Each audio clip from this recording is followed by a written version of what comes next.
If you want to see a legend in action, there's no better place to start than here.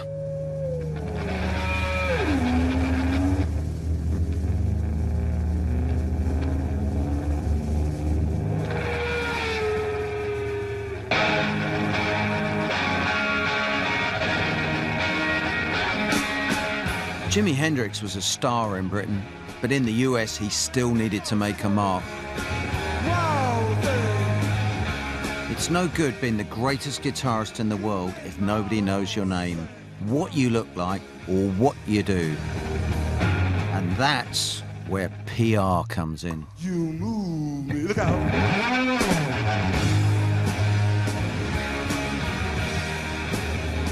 So when Jimmy set fire to his guitar, it looked like a spontaneous act by a great performer.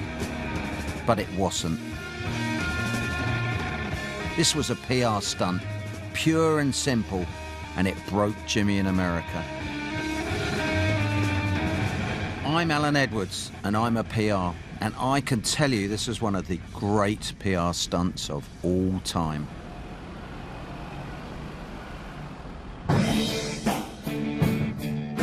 PR is the unseen hand behind the most successful musical acts in the world.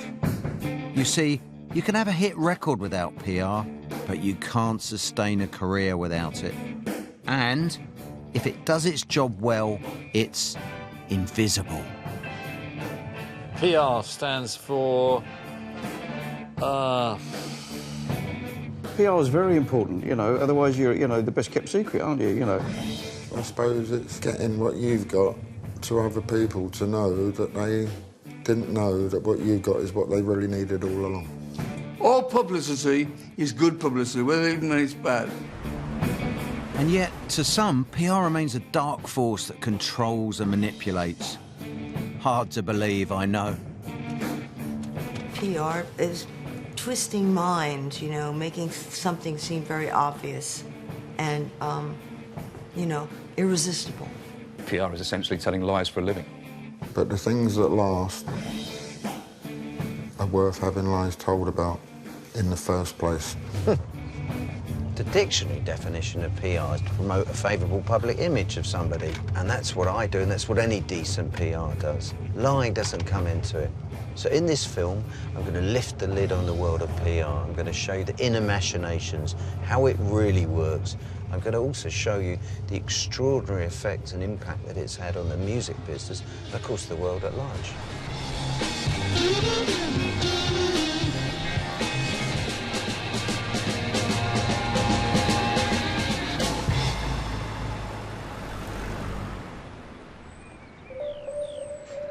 Yeah, hi Beth, how are you?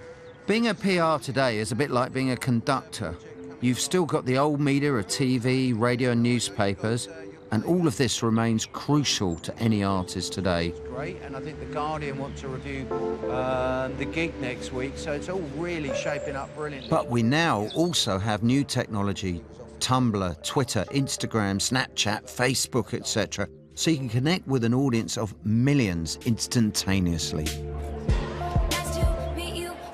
Taylor Swift and her team, who we are going to look at later, are modern masters of PR, using a well-coordinated combination of old and new media.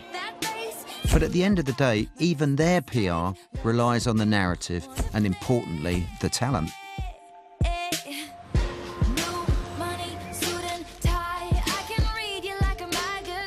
It doesn't matter whether it's old media or new media or this media or that media, you've got to get that story right. It's about telling the story and placing it. Well, this girl is great, she's got long blonde hair and gorgeous eyes.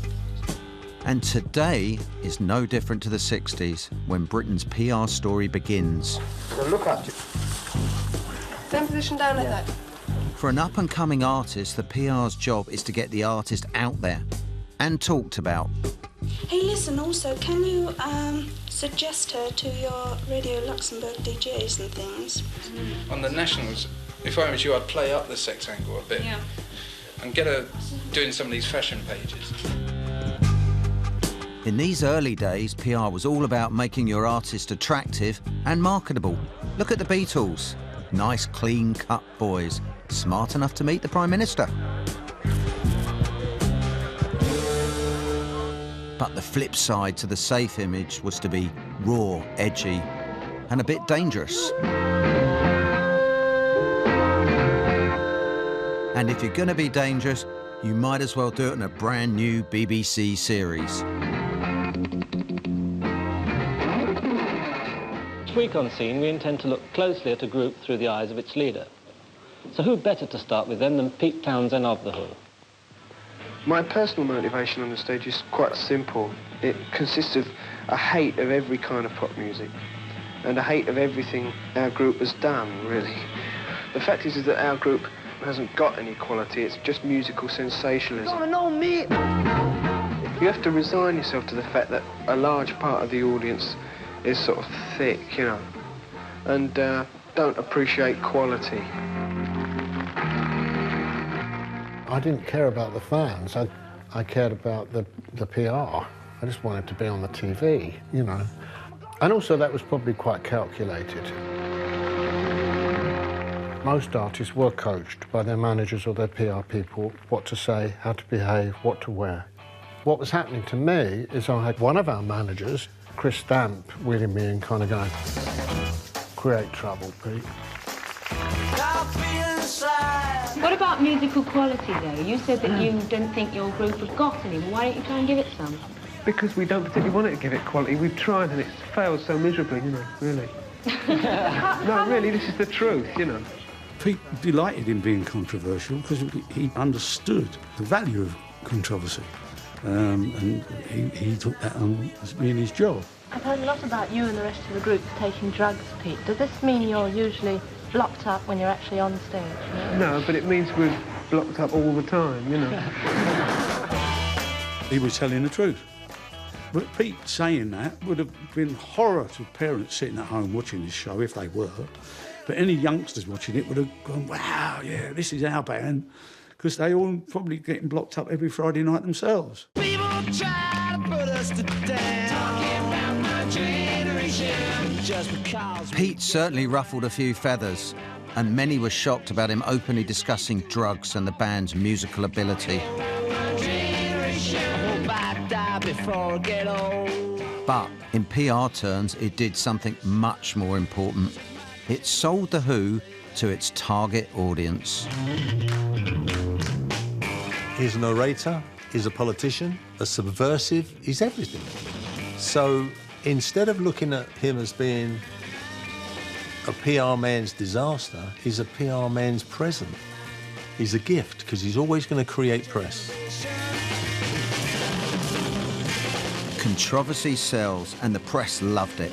PRs would use this tactic for years to come. After all, where would the Sex Pistols, Madonna or Oasis be without a reputation for stirring it up?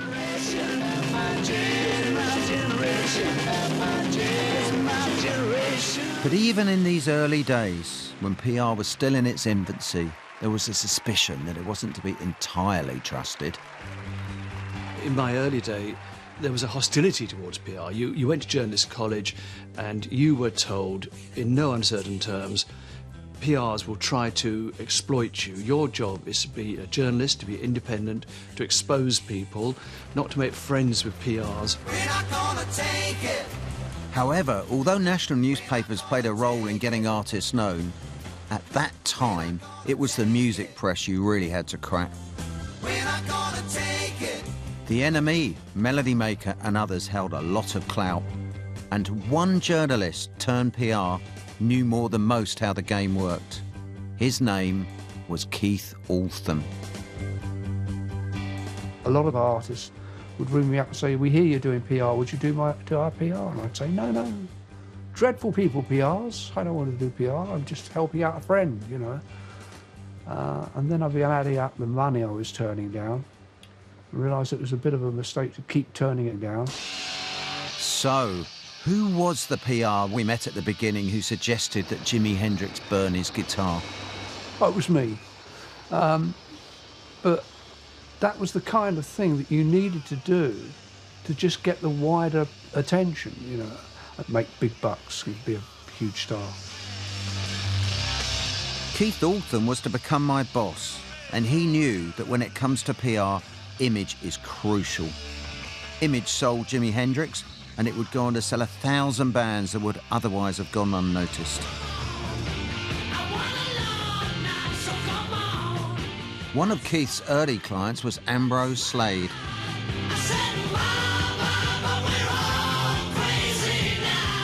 Now, we all know them simply as Slade, the genial glam rockers that helped brighten up the 70s. But they didn't start out that way. This is the rather less flamboyant band in 1969. Well, it was difficult in the late 60s. We were pretty much looking like every band that was around at the time. We got these sort of... we started off with a sort of mod look, but it wasn't getting us noticed at all. And Chas Chandler, our manager, said, we need to find a new image for you to set you aside from anybody else. And we need a PR guy to handle all this. And he knew this fella called Keith Altham. Well, I said, you need something that's in the papers that's current. And the big news at the moment is skinheads.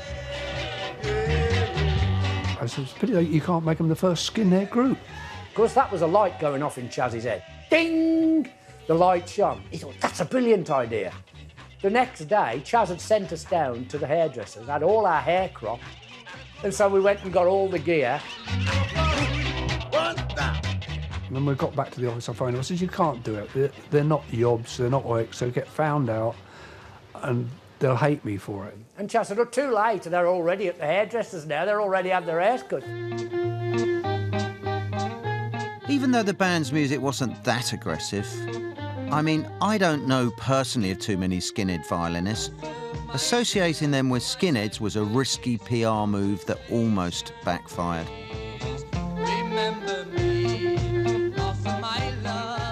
A lot of people looked at us and thought we were heavy duty. Promoters were scared of booking us. Radio shows were frightened of playing our records. And it was purely, a lot of it, down to the image. But it was a PR exercise that really worked. Because overnight, there was no other band at that time with a skinhead look. It got them attention, and it got them in the papers. Nobody cared about them before. And Noddy always says that it was the beginning of Slade before they had a hit. Creating an image is one of the tools of the PR's trade. But if you want to make a big splash, then you need a PR stunt. Now, this might be a giant statue of Michael Jackson floating down the Thames, or the KLF burning £1 million in a field, or it could be an over-the-top James Bond-style press event.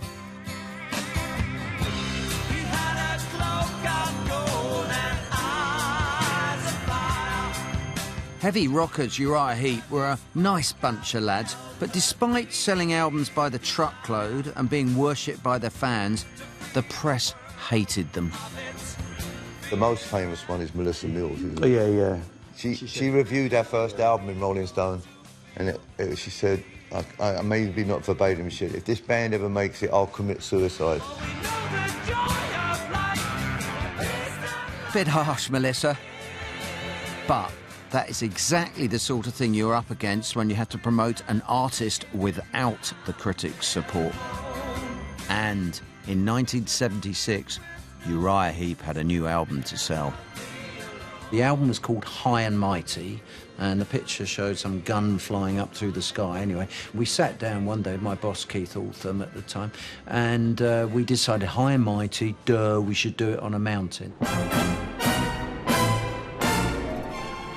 And one of us had seen a rerun of a Bond film which had a scene in a wonderful revolving restaurant on top of a mountain in the Swiss Alps. So that's when the lunacy started, and they came up with this magnificent idea of spending our money flying a bunch of people to Switzerland. Well, as usual, we didn't think it was our money, but it ended up to be our money. Nobody bothered to tell us it was our money. We took a party out to the mountain with Alan Freeman, the DJ, a lot of national newspaper journalists, and it was unbelievable.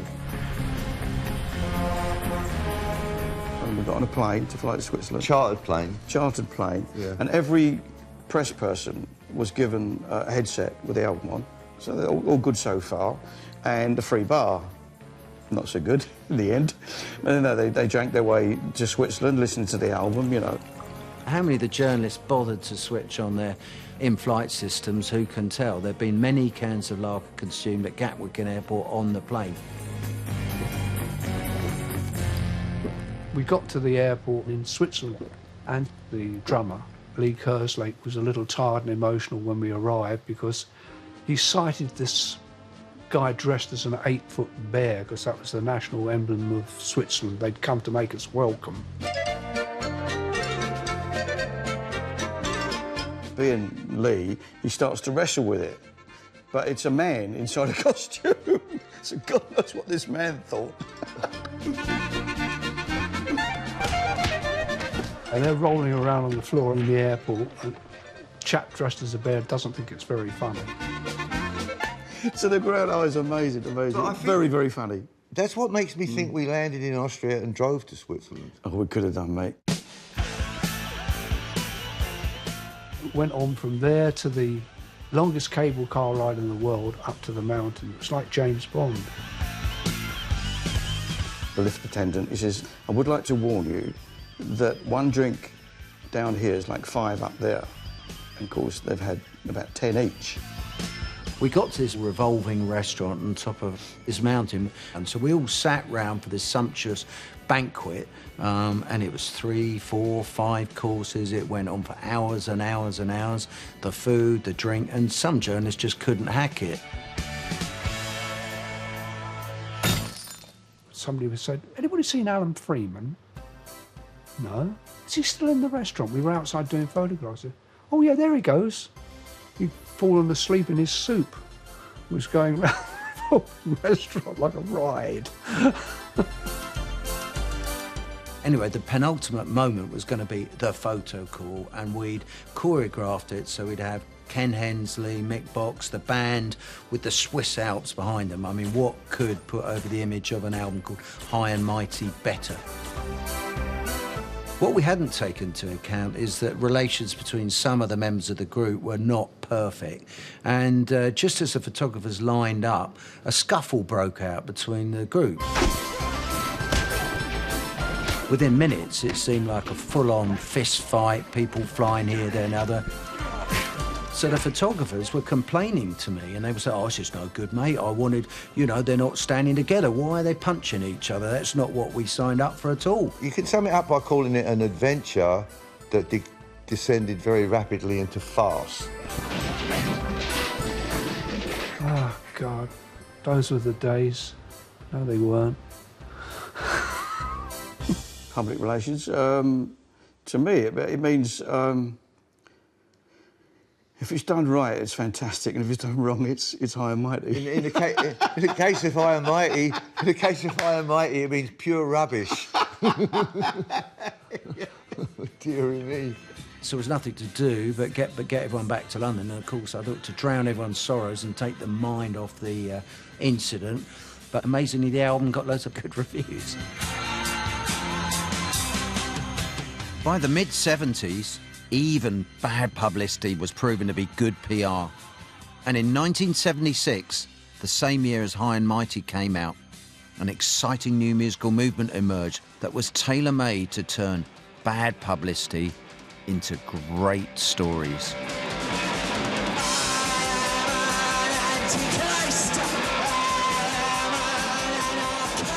Are you against the Stones and the Who? Sounds like that.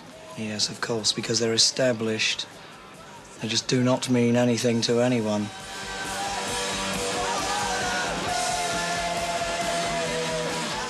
But what the punk years did give would-be PRs was a chance to learn on the job, and often the hard way.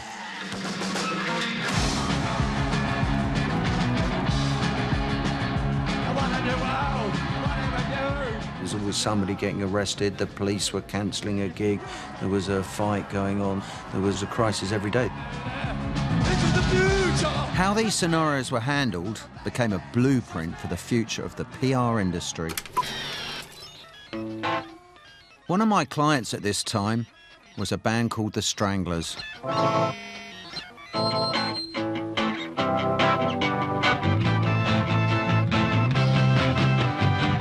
little red dress, she's trying to impress.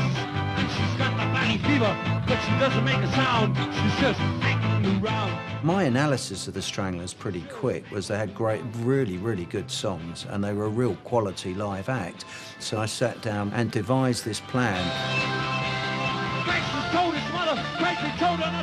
I mean, as a PR, you don't invent a band, but you do help them capitalise on what's going on around. And the punk image was pushed hard. At the time, there was definitely an open door, which Alan saw. And the door said, come in here if you are punk. And he saw on the other side of this door great riches and great fortune and recording contracts and money to be made by managers, PR people, and hopefully musicians. So Alan steered us through that door by manufacturing stories that played up to an image of punk.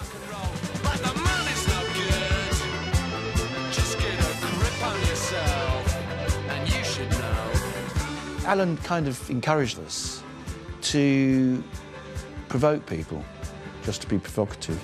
We don't want to stay in our movie. Eh? Right, give me we want you, only your statement why you don't want to stay in our movie. Because I'm no prostitute. I'm not averse to a bit of confrontation, but we did have a motto in The Stranglers at one point: truth through provocation. And you hate Germans, you say? Eh? Majority, yeah.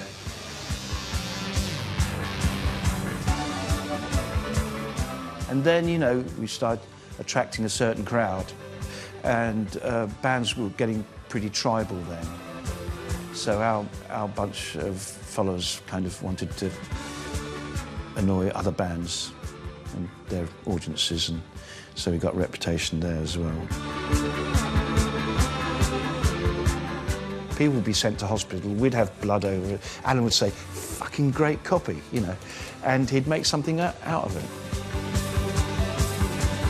Every time they did a gig, it was a self-perpetuating process, because the more they were associated with punk, then the more you'd have some element of yobby kids turning up, and you'd have a little scuffle in the audience.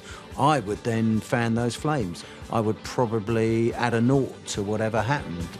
So if an incident happened and 2 policemen turned up, it would be 3 squad cars turned up with dogs. And we would supply him with little pieces of stories, which he would then magnify and glorify and sell to the papers. And the papers would completely eat it up and loved it, loved every second of it.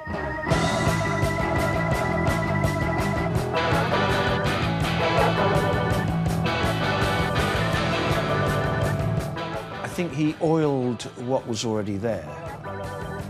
What the Stranglers were capable of doing made Alan Edwards' job really easy. Alan didn't have to fabricate anything. Yeah, this is fucking boring. You lot are a load of most boring people I've ever seen in my fucking life. Have you all got your Cracker Jack pencils? Yeah, stick them up your asses then. Good PR does not reveal its own hand. Good PR is disguised as though it were simply news or a feature. And in that very important respect, it's different from conventional advertising. PR comes in pretending to be the work of a journalist, and therefore the consumer isn't alerted and is therefore more likely to be manipulated by it. We high-planking elitist audiences, so fuck off. Something better change. I said something better change. The music papers lapped up every punk story they could. But with the help of PR, punk also became regular fodder for the national press. And by the 80s, it wasn't just punk that had gone mainstream. Music entertainment was now part of all our lives. For better or for worse, this was the beginning of a revolution in the media, with MTV as a noisy new arrival. You know, Madonna started her career in the advent of video, you know, and Madonna's probably, her and Michael Jackson are probably the most famous people that benefited from MTV.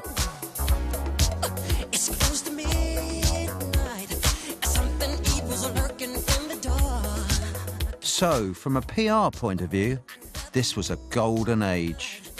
MTV put the spotlight on pop music, and the release of a new video for an artist like Michael Jackson became an event in itself. And of course, the print media and PR responded. Pop stars were great copy. My sense was that music was so important to people that they would read it, even in a national newspaper. You read about somebody famous, instantly, even if it comes to polishing their shoes, only every third day and never on a Wednesday, right, for some reason, somebody will say, do you know what? It's bloody interesting, this bloke doesn't polish his shoes on Wednesdays. Kelvin Mackenzie, seeing the future, commissioned a new entertainment page in The Sun. It was called Bizarre, and it was edited by John Blake. Bizarre was to radically change the PR landscape for both the music industry and far beyond. I think the game changed because the music press just wrote to people who bought records. I was writing to people with a much bigger agenda, and people who didn't buy records were still fascinated by the cultural importance of people like Steve Strange and Duran Duran. Please tell me now. What this meant for music PRs was we now had direct access to a huge new audience. You know, I had to do this column 6 days a week, and I had to find 12, 13 stories a day, as well as doing feature interviews, as well as doing news stories. So it's a lot of filling up. So you came to rely on PR, and they would feed me stories. They understood my problems, and we worked together. PRs know that. Almost anything could go in, and any kind of old rubbish anybody wanted to say.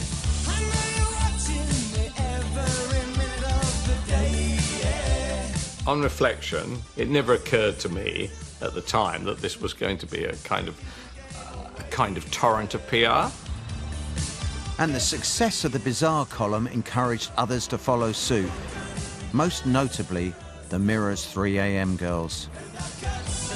I think celebrity reporting has become particularly manipulative, not just in the music industry. The reporters don't know what's going on, so they rely to an alarming extent on stuff being fed to them, little tidbits from the PR people. And the other thing is that their need to get access to those celebrities is so great that they accept all sorts of restrictions on the way they do the writing. What a PR did in the music business in the 80s is as appropriate to every industry today. They learned a lot there. The PR ideas, which were polished in the music business and created great stars and great wealth. This is about wealth creation. Of course, PR is not always about boosting a star's profile or their wealth. It's sometimes necessary to protect their image. Crisis management, we call it, and most stars need it at one time or another. Horror.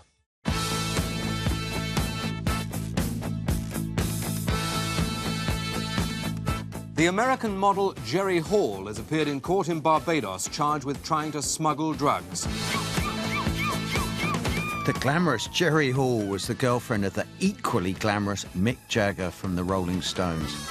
You can't imagine a bigger story. What apparently happened was that Jerry Hall went to the airport and says, has a box arrived for me? So there was a big old cardboard box going round and round on the luggage belt. And the customs man said, oh, could that be yours? He said, it might be. He said, well, have a look. I opened it up, and inside was all these plastic packages. And one of them was torn open, and there was leaves and seeds and things sticking out. So the customs man said, you're arrested for smuggling cannabis. And she said, what? You just told me to open it. This is not my bag, you know, this is not my stuff.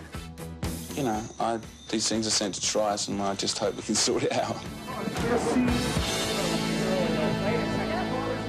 I was charged with getting together a pack of Fleet Street's finest and getting out there to lend moral support and practical support. Probably about 25, 30 journalists. We flew out. There was no shortage of takers, by the way, in snowbound London in January to go out on a trip to Barbados. So we had a plane full of what we'd call hacks. I mean, poor Alan being sort of parachuted into Barbados and expecting us to behave as if we were in London. Well, that wasn't going to happen. The courtroom was in a sleepy little town called Worthing, which was about 5 miles out of Bridgetown. And it was like something out of a beautiful old colonial film. It was a small courtroom, oak-panelled, with a fan whirring gently. The judge was about 100 years old, had a wig, and I'm sure he did go back to colonial times. Alan Edwards was there, the stage managing it all. He got us totally on side, and he made sure Jagger was nice to everybody. You know, the last thing he wanted was the press turning against Jerry or saying it might be true. So right from the start, we treated it as a preposterous miscarriage of justice. It never made sense that she would bring in this bit of marijuana into Barbados, when really, if she wanted a joint, she could get it. There was a semi-colonial attitude, but that was the way the world was then, you know. This is this dark country far away, and these wicked people have taken our lovely, pouting, gorgeous Jerry Hall. We can dance if we want to, we can leave your friends behind, 'cause your friends don't dance, and if they don't dance, well, they're no friends of mine. Well, my role was to encourage the headlines to slightly ridicule the proceedings. It was like a carry-on court case, but my job was to fan those flames. And the more the headlines were lurid, the better from my point of view, because we didn't want this to seem like a serious case, and frankly, it wasn't. Everything's out of control. They were all full of things like Jerry Hall incarcerated and hellhole. The judge said this court case is not going to carry on with this kind of reporting. It's a disgrace. You've got to wait until the verdict is reached. Of course, the judge paid no attention whatsoever. The covers carried on relentlessly for about a week of what a disgraceful thing this was and how Jerry Hall should be immediately released.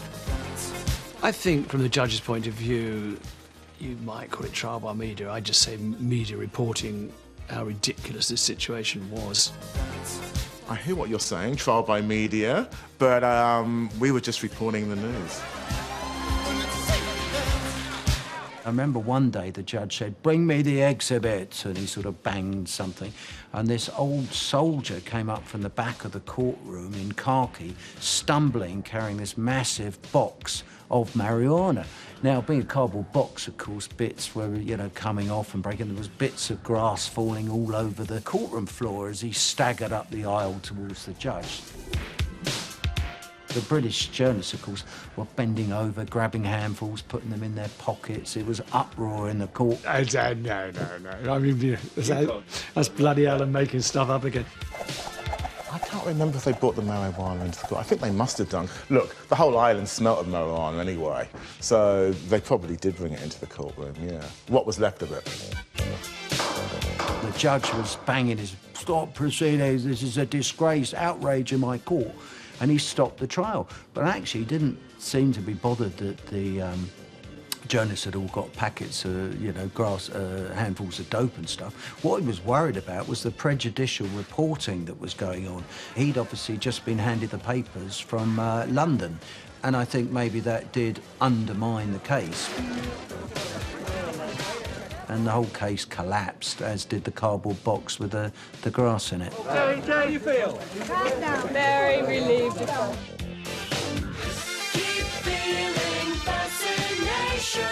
The Jerry Hall Mick Jagger brand was sort of enhanced afterwards, yes. And the great thing was that Mick had dropped everything to sort of come and save his damsel in distress. So that played well, certainly to my newspaper, the Daily Mail, which, you know, is generally a woman's paper. This knight of rock coming to save his girl, that was really cool. Fascination, looking burning. There is no such thing, short of being a paedophile, as bad publicity. I mean, it's an extraordinarily powerful aspect of life. I always say to everybody, I know loads of people who call me up when they're up to their necks in it. I said, forget about it. First of all, the dogs bark, but the caravan moves on. PR in the UK had gone from being a caravan to a massive great juggernaut thundering down the middle of the Central Reservation. There was an invisible moment a decade or two ago where the number of journalists in decline was crossed and overtaken by the number of PR people. So news organisations are therefore enormously vulnerable to having PR people decide what stories they cover and with what angles and what pictures and what quotes. Speak soon, Pete. Bye. If the 80s were the golden age, the 90s were when PR went platinum. Spin became the buzzword.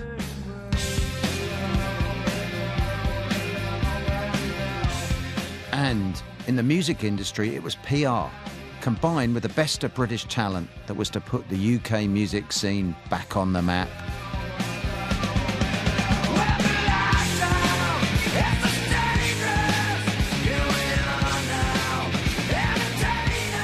The early 90s were dominated by American rock music, dominated by the Seattle sound, dominated by grunge. What happened was, sadly, Kurt Cobain died. And when Kurt Cobain died, it created a vacuum. And into that vacuum came British artists that were fed up with the dominance of American artists. And the first of those bands was Suede.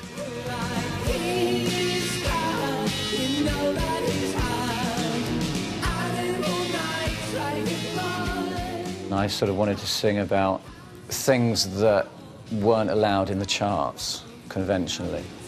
I wanted to sing about sex and violence and all these things, but not in a kind of Hollywood way, in a real kind of kitchen sink way, and to sort of like mould those into the shape of a pop song. When Suede came along, they completely blew me away. I thought they were like the most incredible, sexy, cocky band I'd seen in years. I decided that we had to put a team around the band before we put the first single out. One of the team was PR man Phil Savage. His job was to get a buzz going around the band. The most straightforward way in which PR operates is they write press releases. And a good press release looks like a news story. It'll have a headline and an intro and quotes from the key people. And that arrives in the newsroom, a nicely packaged little story with a ribbon around it, so to speak. I'd write things like Suede, the best band in the world, with an asterisk above it, and then people would look at the bottom of the press release, and the asterisk, which is next to it at the bottom, it would say, true. I wanted to write something that nobody could ignore. The point of pop music is that you attract attention. Don't ever believe any pop musician that says they don't want to attract attention, because it's why are you on the stage. I used to build them up to be this thing that no band could possibly be, and it felt like a game as well, that journalists knew that. This was a band that was needed by the British music press, and the PR person behind Suede understood that, understood it fantastically. The noise created by the band and its PR gave Suede a front cover that most bands can only pray for. The best new band in Britain. What was so remarkable was that this was before the band had released any music at all. As soon as that front cover happened, you know, then everything else just fell into place. As long as the records were good, which they were. And, you know, when they emerged, the whole thing just blew up.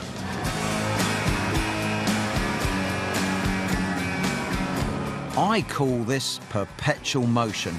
It's the PR's job to keep the band constantly in the news and constantly on the front covers.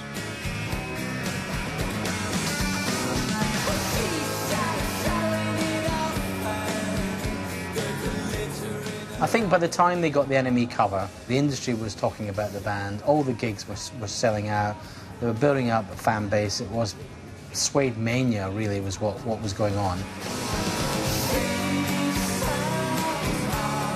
So now everybody's talking Suede. Great. But what the PR now needs to do is keep them visibly at the top. by whatever means necessary. Before the first album came out, we'd got 18 front covers. It came to a point where we wouldn't let Brett speak to a newspaper or a magazine unless it was a front cover. It got ridiculous. So ridiculous that some complain the band were just a product of PR hype. Hype would have got Suede one front cover. It wouldn't have got them 18. It was a unbelievable combination of talent, PR and timing.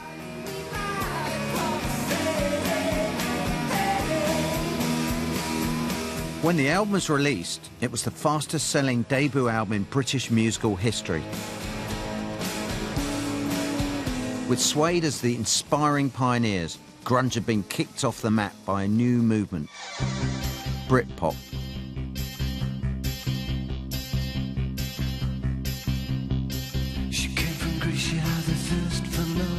Britpop was a particularly British media creation, which included everyone from Suede to Pulp and Blur to the Cain and Abel of British rock, the Gallagher brothers, with their band Oasis. I got caught shoplifting in that co-op back there, man. With them came the perfect storm of politics, music and PR.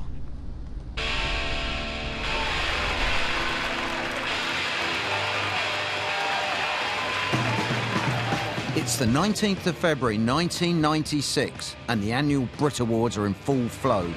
And the rather surprising guest of honour was the Prime Minister in waiting, Tony Blair.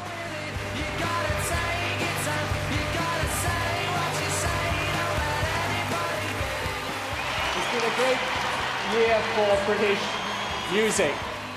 British music back once again in its rightful place at the top of the world. The evening belonged, however, to Oasis.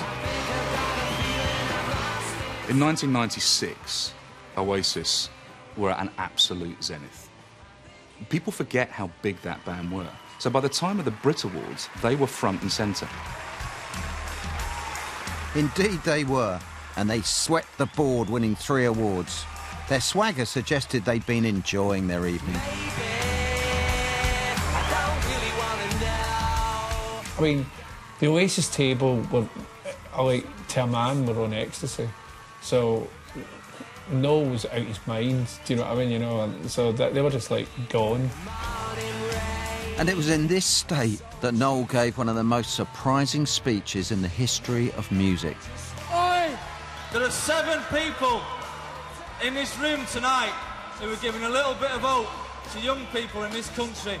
That is me, our kid, Bonehead, Wigsy, Alan White, Alan McGee and Tony Blair. And if you've all got anything about you, you get up there and you shake Tony Blair's hand, man. He's a man.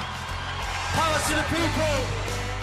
I mean, it was a kind of ridiculous statement, but I mean, it was like... But I mean, when you're on ecstasy, you make ridiculous statements. He just happened to make it in front of like 100 million people watching it. Being endorsed by Noel Gallagher in that environment was an absolute... What's the word I'm looking for? PR godsend? Perfect. You should do PR. The endorsement of the Labour Party by Oasis, in particular, was big. Do you know what I mean? You know, it made it cool to be young and vote Labour. But New Labour, knowing they were onto a good thing, wanted more. So one of Blair's inner circle, Margaret McDonough, contacted Alan McGee and his head of PR, Andy Saunders. Margaret McDonough wanted to understand what we did and how we did it.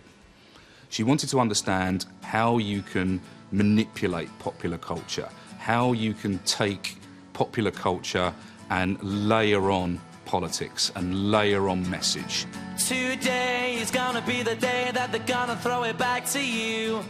She was smart enough to realise that if she used us properly and she used our knowledge and she used our contacts, that she could create something quite special for the Labour Party.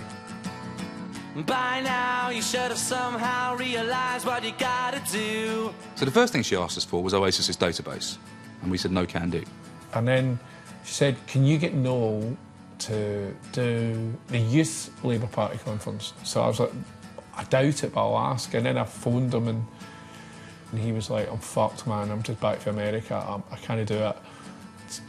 Give him something, McGee, just give him a gold disc or something. Backbeat, the word is on the street that the fire in your heart is out. So I went with this massive, big fucking multi-platinum thing to Blair. And I went to the Blackpool Youth Conference and I met Tony Blair. Tony Blair very cleverly used Creation Records as a great example of New Labour. It's a great company. You know, we should be really proud of it. Alan's just telling me started 12 years ago with a £1,000 bank loan and now has a turnover of 34 million. Now that's New Labour. So What you have to remember is everybody is spinning everybody. Nobody is leading here. There's too many good PR brains in the room for anybody to be spun.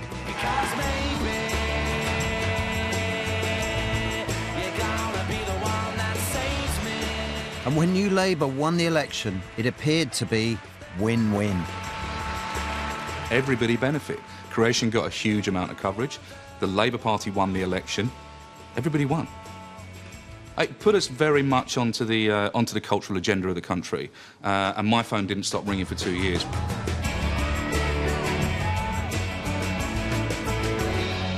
In July 1997, Noel Gallagher and Alan McGee were invited to Downing Street in another PR coup for New Labour. We arrived in a Rolls Royce, and got chased up Downing Street by about 400 paparazzi, went in, hung out for about 2 hours, get shown around the place.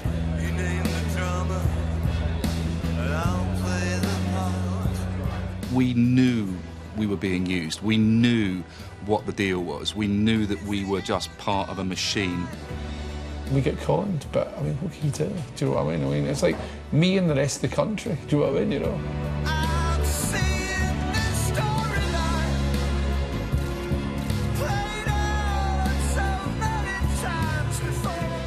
I think the ultimate problem was that the curtain got pulled back and we saw the Wizard of Oz.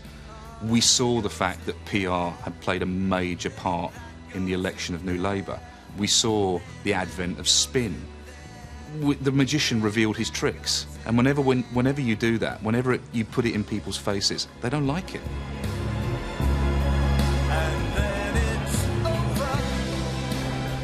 But it couldn't continue, and it didn't. As the sun set on the 20th century, the PR machine behind the music business became a very different beast. It's different now because now, of course, artists tweet, you know, they Instagram. It's a completely different climate. You know, people, especially now more and more, because there's less space, people want to know what the story is. It's not just down to if the record's good. So somebody growing up today that wants to know about Madonna or whoever just has to look at all their YouTube clips and Instagram, and they tweet. So what this requires is a rethink for PR, with a mashup of old media and new. And I can't think of two bigger or more diverse giants to illustrate this than David Bowie and Taylor Swift, both masters of PR.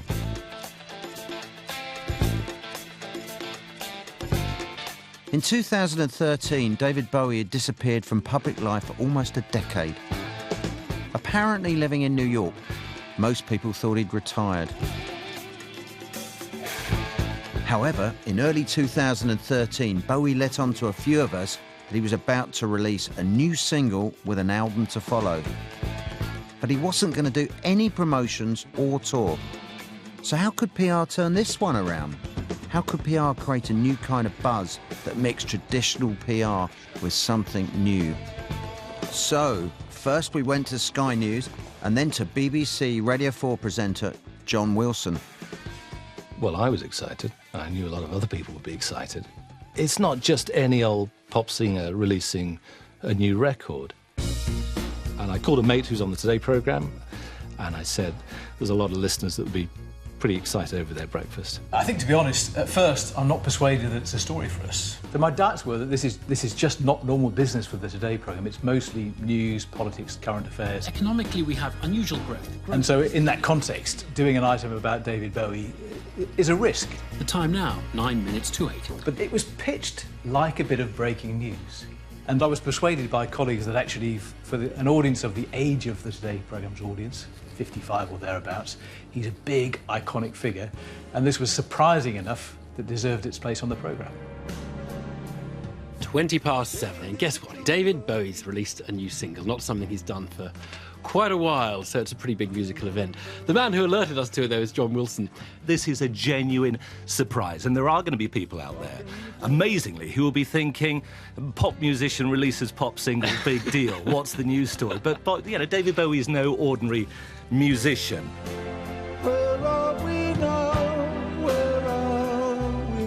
This PR campaign was an example of less is more, a technique that plays well with established artists.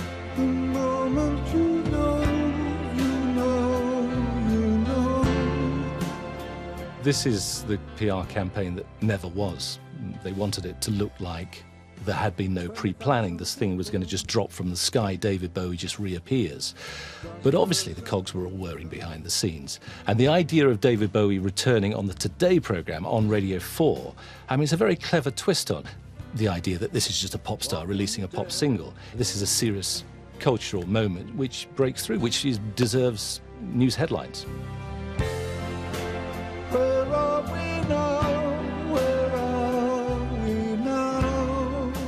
Alongside the traditional media, we also added a limited social media element.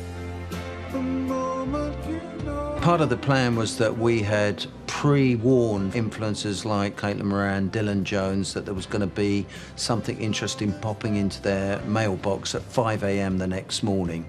And from there it proliferated. They tweeted about it, told everybody else, and it went like wildfire on social media. David Bowie is the latest singer to announce a comeback. I have to come out as a bit of a Bowie fan. I actually went on a Bowie pilgrimage this summer to Berlin. Caitlin Moran says, "I'm so insanely excited. It's like hearing King Arthur's voice from the cave." In the case of the Bowie release, one could suggest it was less and more, but I suggested it was Bowie-esque in being counterintuitive. And it was a statement about a generation who was saying, me, me, me, look at me. I'm across social media, I'm important. Everyone was talking Bowie. PR had focused him not just as an artist, but now as a cultural icon. The decision not to play by the usual rules created a mystique, and that draws people in. Bowie's place at music's top table was assured. But for younger artists, whose audience possibly don't always tune into the Today programme, it is a case of more is more. You have to be visible. Touch a believin'.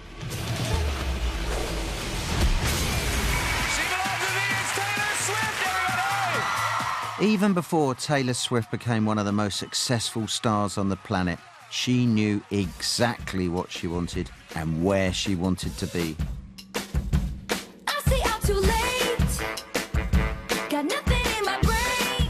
She said, "Rick, I want a gold record."